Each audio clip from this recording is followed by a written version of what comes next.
Attention football fans, so welcome to the maiden edition of the Pitchside Chat.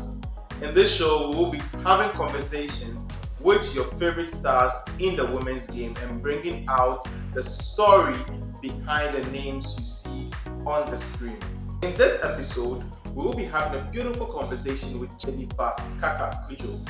Jennifer is the 2022 Female Sports Personality of the Year and the current player for FC Nordsjælland in Denmark, and also one of the finest midfielders in the Ghana women's national team, the Black Wings.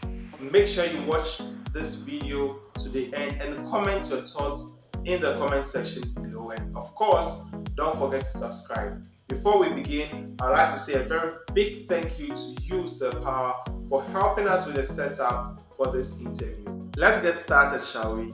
Thank you so much, Jennifer, for hosting us here. First of all, congratulations on your victory in today's game, qualifying for the second round of the AFCON. How does it feel? To me, it feels great to be able to play in front of our fans, our family, and continue growing as a team and get the win, because our goal is to make to the AFCON and then Olympics. So it is a good win for us, and I'm looking forward to the next games. So okay, so let's begin. I noticed on your social media page there's a name in there. I just want to clarify. I'm sure you know what I'm about to say. I do. Why Kaka? The name there is Jennifer Kaka Cudjoe. Is Kaka part of your real name, or is it a nickname given to you? I think it's a nickname I got when I was around 8. Okay. I've always admired Kaka from Brazil, and if you know, you guys know him, the way he plays. I feel like part of me plays a similar like him, and I've always loved watching him play, and I know my style of play fit him. So growing up, he was one of the guys that I look up to, and ever since I was a kid, I got the name Jane Kaka. So ever since, I've just been called Kaka, and so that's how I got the name. Okay, interesting. Okay, so the fans want to get to know you more. They want to know you more. I also want to know you more. So I just want to give you a little bit of quiz to get to know the kind of person you are. Okay. It's nothing difficult. It's just good. simple. It's just two choices: It's movies good. or series. Series. Okay. If it's series, would you prefer to watch the entire, binge watch the entire season, or you want to watch it week by week? Binge watching. I love binge watching. So I'm sitting on the TV 24/7. Okay. So, and lastly, you are a footballer. You are a midfielder, of course. So, score or assist? Assist, definitely. Assist. Yeah. You prefer to assist? Yes. Okay. I'll get back to this assist because it tells me about your personality. So I'll get back to that. So tell me a bit about it. Why did you get into football? Basically, I grew up with a lot of football family. My sister plays soccer. My younger brother plays soccer. I have cousins that will play soccer, and I think the sports have given me so many opportunities to be who I am, and not just be just that young girl, but actually give me the confidence and the courage to be out there and just enjoy playing.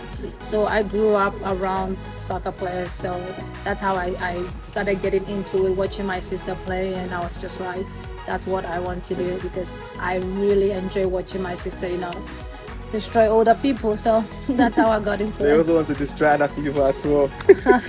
Okay. So in terms of, you just mentioned that you started playing at a young age, and this Googleable information, by the way. So I noticed online, you can correct me if I'm wrong, but I noticed online that you began your youth career at Hazakes Ladies in 2005.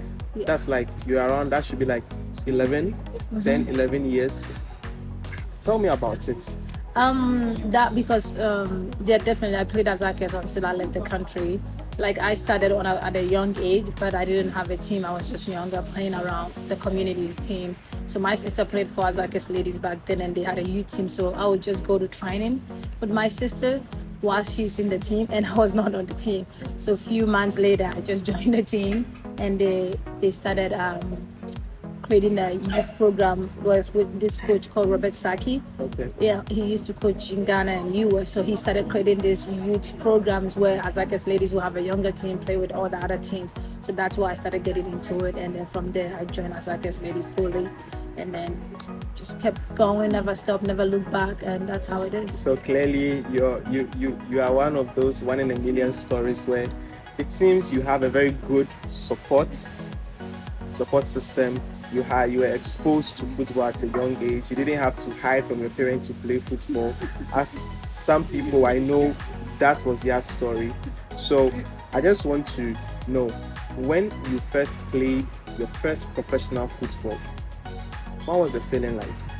It was amazing. I think I've worked so hard, like for a couple years, wanted to be a pro player after college. So having the opportunity to actually play in the league that I've always dreamed of and just play with the best players in the world, like next to Kali Lloyd, next to all this Ali Long, Ali Krieger, like all these top US players. That was amazing feeling. Like I would never forget. I remember it was a game in Challenge Cup and I came in and I played like 20-30 minutes. It was the best feeling. Like I enjoyed it, and that will always be one of the best days of my journey. So I will get back to your NWSL days very soon. And your story is really interesting. You started football at a young age, at the age of 11, professionally, let me put it that way. Let's say in the youth, at the age of 11. I'm sure it was way younger than that. And in 2013, there was a big move that happened in your career or in your life. Tell me about it. That was college and soccer. So I've always wanted to go to college and also play professional. So I know that the road to being a successful soccer player, for especially being Ghanaian, it's so different. Back in the days when I was playing here, there's not a lot of teams or agents looking into recruiting players from Ghana. So I told my sister, like, this is my goal. I want to go to college, and after college, I go pro. So I was able to get coaches watch me during the U20 World Cup, and they were interested in me. So after the World Cup, they start sending letters and everything in for me to get the process going. So I got the process going, and I left the country 2013, went to college, and the rest is history. Okay. So in your college days, I have it here, especially you played like I think 3 universities, but I'll first talk about the first one, which is the Northeastern Oklahoma AME ladies. And you had 22 caps and you scored 23 goals. That's quite incredible as a midfielder. I changed a little bit. It is incredible. It's a junior college, which is like 2-year community college before you go to university. So it's a little bit, I know it's competitive, but a little bit lower. But also I was playing different position. My coach would put me a bit like higher up, so I could be able to do things. And also back in the days, I used to play different because I can play both sides, attacking or defensive. So I was more attacking then. But then getting into senior college and going into professional, I knew that being more defensive midfielder was just one thing that I could do. So I switched. But that's how I was able to be in a DM. Yeah. Okay, so in your college days, you had a lot of accolades. Mm-hmm. You were NJCCAA Region 2 Player of the Year in 2014. That's technically your debut season. Mm-hmm. Yeah. And you made it into the all-region team as well. Mm-hmm. Tell me, young girl from Ghana, from Takade, and you went to the US, and in your first year, this is what you got. How did it change your perception about football or soccer? I think for me, I'm that kind of person and a player. Like when I set my mind off something, I go for it no matter how hard or no matter how the challenges are. So me going back to college in the US, it was a way for me to give everything to become who I want to be, which is being a professional player. So having the opportunity to play, I knew that for me to get seen to be a professional player, like I have to be better, I have to be. So I did extra work and I just kept going, and just like every opportunity I get, I just used it. So that's how it became. So I would say that 2013, was really one of your twilight years. And after all these accolades, in 2015 you are awarded the Female Athlete of the Year in Ghana. I think you were still in the college by then. Tell me, how did you receive the news when you heard that you were the Female Athlete of the Year? I think it was amazing because that year, a year before that, I was in the U20 World Cup. I think I did a pretty good job. I scored a goal, and I was also doing an amazing job in my my college team. So it was really amazing to know that I've been nominated for that, because it's not easy. There's so many incredible talents in Ghana, from my time to the time now. So being able to be awarded that gives me more motivation and for me to keep driving and following the dream that I want. So it was really incredible. Okay. So you've been talking a lot about the World Cup, but we'll talk more about it. But first of all, I just want you to watch this short video for me. Okay, so let me just get it for you. Oh God, that's so good. It was a baby. Oh. This was the World Cup in 2014, under 20 World Cup, and your first game as I think that was your first game for Ghana. That was our second game. That was the second game.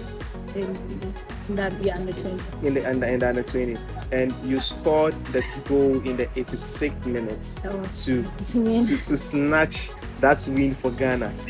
Tell me, first of all, about the goal. What was going through your mind when you were? I mean, my best friend can tell you. My best friend Ellen was there. Ellen Coleman. Like, even when I was on the bench, I told her, I was like, I'm gonna score. I'm gonna score. So I told her, and I think it's always a good feeling when you score a goal, especially for your country, and also in a moment that the team needs you. So it was a good feeling. But as a soccer player, like, it's just your mind is all over the place.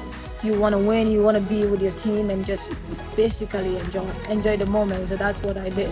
Yeah, so I was just all over the place. You're just all over the place. Uh-huh. And so when I think it took a deflection, but it was still from your shot, and you exited the group. I mean the country group, but you had 6 points. I think it was based on just a one goal difference. How? Just tell me about that, because I think that was your first ever World Cup. That was our first World Cup. That was my second World Cup for U20. For U20. Yeah. Okay. So, and that group was a bit tough. You didn't. Nobody even thought you could beat Finland Canada in that group as well. So, tell me, when you exited, what was going through? Like, you felt I know everybody will feel like, I mean, we deserved it. 6 points, like getting 6 points and still not making the knockout stage was really devastating. Tell me about it. I think it was disappointing because every year we go and then we come home. So we wanted to actually make a difference and make a change, and it was unfortunate that we went home just for 1 point. But I think in that year we did really good job. We had a good team. Every single player played a huge part in the, how we, but it was disappointing, to be honest. But I think every little bit of life and challenges kind of set you up, and as a player you take it, whether it's loss or win, you take it and just run with it and make a better life out of it. So that's what. Yeah. So in this session, I want us to talk about your big move from the NWSL, which you really did very well. I think you made it. You were 3 times. You made it into the All-Star team 3 times when you were at Asheville College or Asheville. But tell me about when you first signed for your current team, which is Nordsjælland. This is what the sports director of the league said, and I paraphrase or I quote. He says that she actually spoke about you, and she said that she spoke about how you put a lot of energy in promoting and fighting for the female footballers in Ghana and Africa. That's what she said about you when you first signed for Nordsjælland. Tell me, what is it from the Nordsjælland? Yeah, from the Nordsjælland. So, what did she mean by that? I think one thing is definitely, it's like anyone that knows me, anyone that come close to me, my circle, they know how much I love promoting women's sport and encourage, especially the youth and the young ones, giving back to community. It's something that I've always wanted to do, because we the women, especially in Africa, we grew up that we forget who we are on and off the field. So I've always thought that the young generation need more. And so my goal was to do everything I can to help, whether it's any kind of need, help players through college or even sports. So that's something that I do constantly, basically. So I've had my own foundation that we help players or individual who need help in any way. So them being able to have me with the club, I think is something that they do. It was a big thing for them. So I'm actually happy that they saw that in me, and it's just not like I'm just doing it because it's something I'm passionate about. Like I love helping out, I love making impact in community. So it was great. That actually brings me back to the question I asked you: score, assist, and you mentioned assist. I know people would think that as a midfielder, your work is to assist, but I said that because it says something about your personality. And I was just about to touch on your foundation as well. I noticed you had a foundation. You did some auctioning recently about some of the cleats and the jerseys as well. Tell me, what is the Jennifer Cudjoe Foundation about, and how can we support this foundation? So the Jennifer Cudjoe Foundation is basically to help youth and young athletes in any ways, whether it's education, whether it's financial burden, in a way to just help them identify their dreams and give them a better life. So with my foundation, I do auction, or I do give jerseys, reach out to friends and teammates in the past club teams to donate whatever cleats, jerseys, uniform, anything that they have. Then I can give back to the less privileged people, kids, so that they will also have something, because not everybody can afford anything. Not a lot of people have what I have now, because back in the day I was in their shoes and I didn't have that support. So being able to give that back to community, for me it's a fulfillment. It feels great to be able to put a smile on kids' face. So that's the main reason I created the foundation. So would you say that because of your past experiences, the things that you couldn't have access to, which you now have access now, was that one of the reasons that led you to create this foundation to give back to the community? Definitely, because I realized that without the help of other people, mentors and coaches and close friends, I won't be able to get to where I'm at now. So I knew that I need to be that voice for other kids, and whether it's education, any kind of form, or whether it's mentorship, right? So that's what I did. And I think for me, in my foundation, anyone that wants to help, it's like donation anyway to help, they can help, and they can follow my foundation as well. Okay, so you have such an incredible career. Tell me, what was your proudest moment as a footballer? I think for me it was finally signing and playing in NWSL, and actually the place that I've always wanted to play, and also being able to play in Europe, and now living the dream, because I think I am really proud of what I've done, but there's still more that I want to do and achieve. I think being able to make my debut in NWSL being pro now is So I have a question from a fan for you, and he wants to know, if you are not playing football, what do you do? What are your hobbies? Oh, that's a lot. Please. I love modeling. I love coaching, and also I do mentoring session as well. So recently I just took my coaching license. And wow, congrats. See things. I took my coaching license, looking forward to take my BE license. I coach as well. So I love modeling, which is one of my goals and my dream, and maybe after soccer somebody can sign me. So I'm available, anyone that want to sign me. But I love modeling and I love coaching. So, and then I do mentorship. So that's what I do. So walk us through one of your match day. What's your match day superstition, or what's your match day like? Let's say, for example, some players, rituals. Some players believe like I have to put on my left cleat first before the right cleat. What's yours? I think for me, I need to make sure I get my morning song, my morning gospel. Like I woke up, the first thing is get that morning songs and then shower. For me, it is like without that, I'm like, it's not gonna go well. So those are the two things that I woke up, I do first, and I'm ready to follow how the day goes. And Okay. So when you are walking down the tunnel into a game, like a very big game, let's say like the NWSL Challenge Cup final.